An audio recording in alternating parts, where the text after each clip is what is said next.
अब आइए 348, very important, यहां से प्लेन से क्वेश्चन मिलने ही वाला है आपको। Again this is ticket for your mains examination. 348 पढ़िए रसो क्या है। अब कोई अगर आप में से कहे ना कि सर वो इनके बीच के आर्टिकल्स कहां जा रहे हैं, तो भैया वो रेलिवेंट नहीं है, सही है, वहां से क्वेश्चंस एक्सपेक्टेड नहीं है, नहीं आए हैं, इतना संभाल लेंगे बहुत है। 18 किताबें हैं, उन्हीं के इंपॉर्टेंट पोर्शंस को हमें संभालना मुश्किल पड़ जाएगा, है ना, पहले इसको संभाल लें। चलिए, language to be used in the Supreme Court और in the High Courts and for the acts, bills etcetera. तो क्वेश्चन आपसे पहला क्वेश्चन ये आएगा, which article deals with the language of the Supreme Court, which article deals with the language of the High Court, which language deals with the language of the acts, which article deals with the language of the bill, विधेयक, उनकी भाषा के बारे में provision कहाँ दिया गया है। सुप्रीम कोर्ट की भाषा क्या होगी यूज में, ऑफिशियल यूज में क्या होगी, ये बात कहाँ लिखी है। हाई कोर्ट की लैंग्वेज कहाँ क्या होगी, वह कहाँ लिखी है, इन सब के आर्टिकल्स। अब ये क्योंकि आर्टिकल्स ये इनको निकाला जा रहा है ना, खान में से मोती निकालने वाली बात है, तो 348 को मत भूलना। P4 प्लेम्स लगा लीजिए, देखिए आगे बढ़िए, इसकी लैंग्वेज पढ़ लेते हैं अपन लोग। अब पढ़िए क्या है। Notwithstanding anything in the foregoing provisions of this part, इसको छोड़ दीजिए। अंटिल पार्लियामेंट बाय लॉ, ध्यान करना, देखो, until parliament by law otherwise provides, ठीक, जब तक कि पार्लियामेंट लॉ बना करके अन्यथा ना कह दे, क्या होगा। All proceedings in the Supreme court and the High court, last में आप पढ़ेंगे, shall be in the English language, shall be English language, ठीक है। एक बात यहां पर आ गई, तो किसकी लैंग्वेज की बात कर रहे हैं हम लोग, सुप्रीम कोर्ट की में लैंग्वेज, हाई कोर्ट की लैंग्वेज। पढ़ लीजिए दोबारा पढ़िए, इस बात को ढंग से समझिए, क्योंकि ये इसको थोड़ा समझना जरूरी है। All proceedings in the Supreme court and the high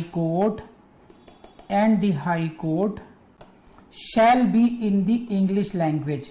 जितनी भी प्रोसीडिंग्स हाई कोर्ट में है या सुप्रीम कोर्ट में है, पहला क्वेश्चन कौन से लैंग्वेज में होना चाहिए, इंग्लिश में होना चाहिए। इससे ज्यादा कठिन प्रश्न ये है कि ये बात कहां लिखी है, ये बात आपकी लिखी है आर्टिकल 348 में, बस ये आपको ये रटना है आपको 348। तो पहली बात ये आ गई, लेकिन खास बात क्या है, until the parliament by law otherwise provides, ये प्रोविजन तब तक रहेगा जब तक कि पार्लियामेंट अदरवाइज प्रोवाइड नहीं कर दे। इट मीन्स व्हाट, कि अब पार्लियामेंट बाय लॉ का मतलब क्या है, कि अगर मान लीजिए अब कल से ये कहा जाए कि भाई नहीं, इंग्लिश नहीं, अब तो हिंदी होगी या कोई और लैंग्वेज होगी, उर्दू होगी, व्हाटएवर लैंग्वेज चेंज होगी अब, तो तब तक इसके बारे में कौन चेंज करेगा, उसको पार्लियामेंट करेगी। और पार्लियामेंट कैसे करेगी, लॉ बना के करेगी, कोई कानून बनाया जाएगा, उस कानून में ये लिखा जाएगा कि आज के बाद या उस डेट से अब जो प्रोसीडिंग्स है हाई कोर्ट में या सुप्रीम कोर्ट में, उस दूसरी लैंग्वेज में होंगी। तो ध्यान रखना, this is what the parliament by law. By law का मतलब है कि पार्लियामेंट ऐसे नहीं, पार्लियामेंट कोई रेजोल्यूशन पास कर देगी, बस पार्लियामेंट बाकायदा एक कानून बनाएगी। कानून बनाने की प्रक्रिया, पहले विधेयक लाया जाएगा, उस पर चर्चा होगी प्रॉपर, फिर वो दोनों सदनों से पास कराया जाएगा, फिर उसके राष्ट्रपति उस पर साइन करेंगे, तब कहेंगे कि ये पार्लियामेंट का एक कानून बन गया। उस कानून में ये बात लिखी होनी चाहिए कि अब लैंग्वेज क्या होनी चाहिए। तो जब पार्लियामेंट बाय लॉ है, इसका मतलब ये होता है कि कानून बना के करेंगे। एक होता है कि संसद में कोई प्रस्ताव पारित हो गया, आज एक प्रस्ताव लेकर आया पार्टी और उसको सबने ध्वनि मत से पास कर दिया, तो वो रिजोल्यूशन पास हुआ।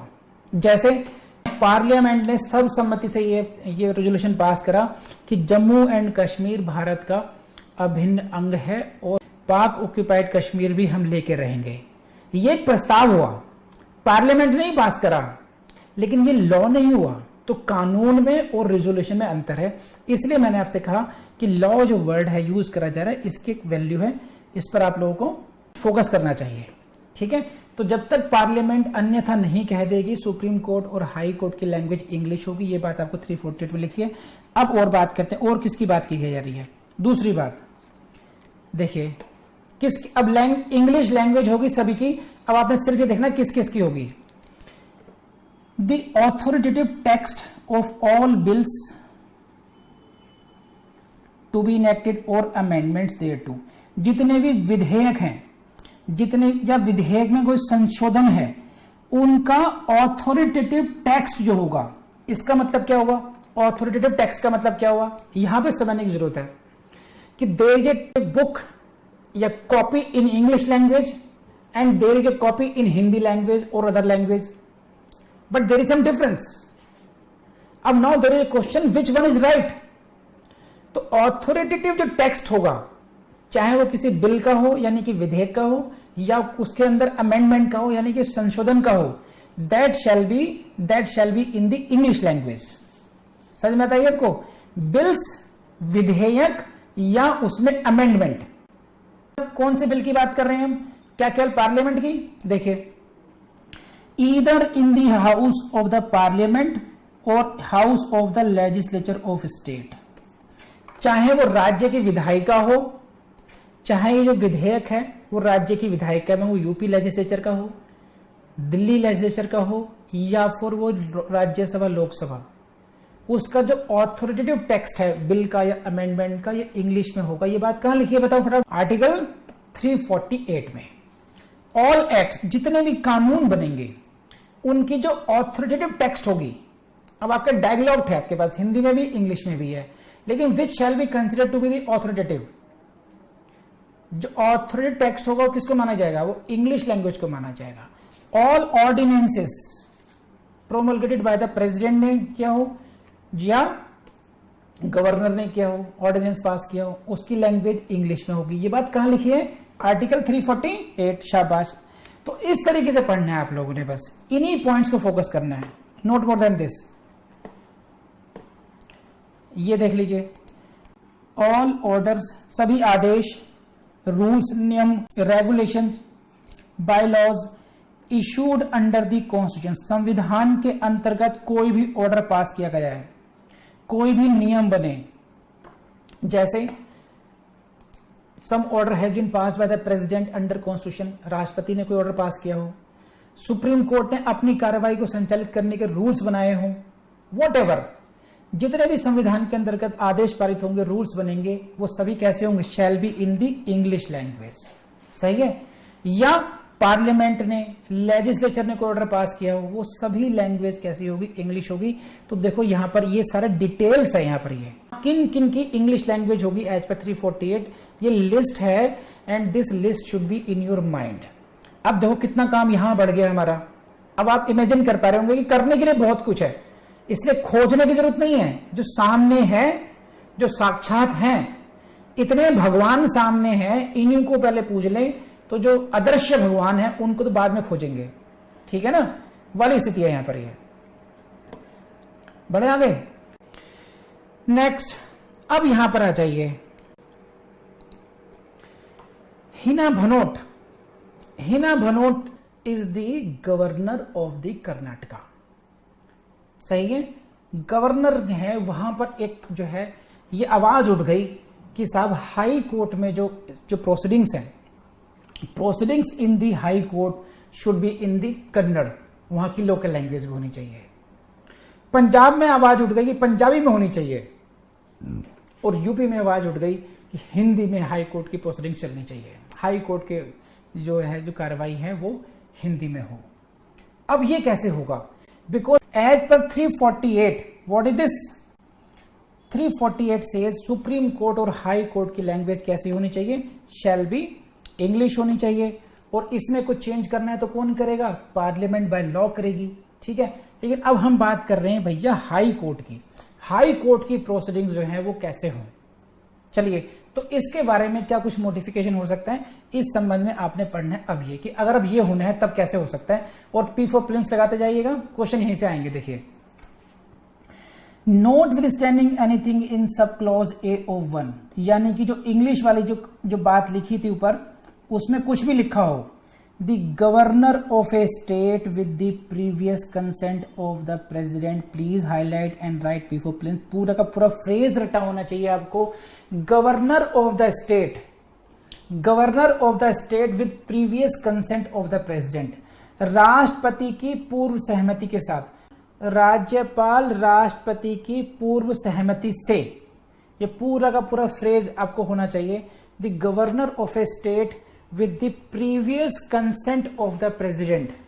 ठीक है, previous consent of the president may what, may authorise the use of Hindi language और any other language used for official purposes in the proceedings in the High Court. समझे? तो जनाबे आली, तो अगर लैंग्वेज दूसरी यूज करनी है हाई कोर्ट्स में तो कौन कर सकते हैं ऐसा? Governor of the state with previous consent of the president. राष्ट्रपति की पूर्व सहमति से राज्यपाल कर सकते हैं ऐसा। अब क्योंकि राष्ट्रपति की यहां से सहमति ले ली जाती है, राष्ट्रपति की सहमति का मतलब है किसकी सहमति ली जा रही है? Council of minister, central government की परमिशन ली जा रही है।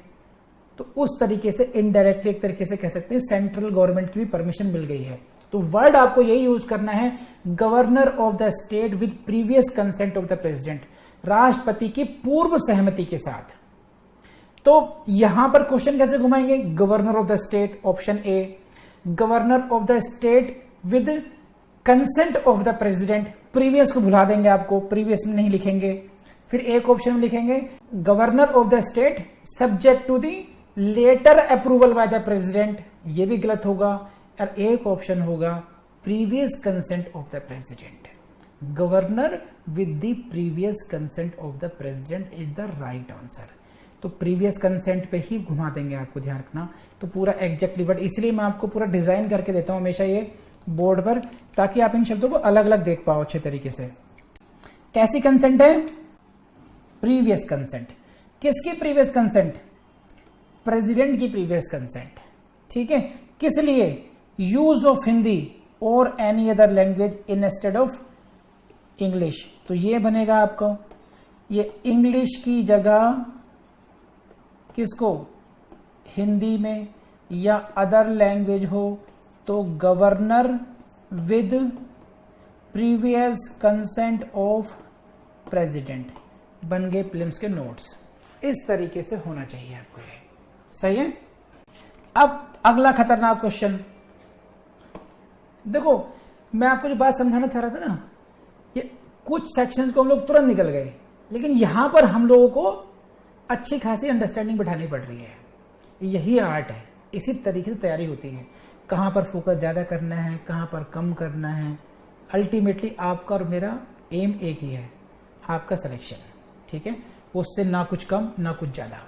अब समझिए, प्रोवाइडेड दैट, अगेन समझिए, provided that nothing in this clause shall apply to any judgment, decree, order passed और made by such High Court. लो कर लो बात, फिर घुमा फिरा कर गई।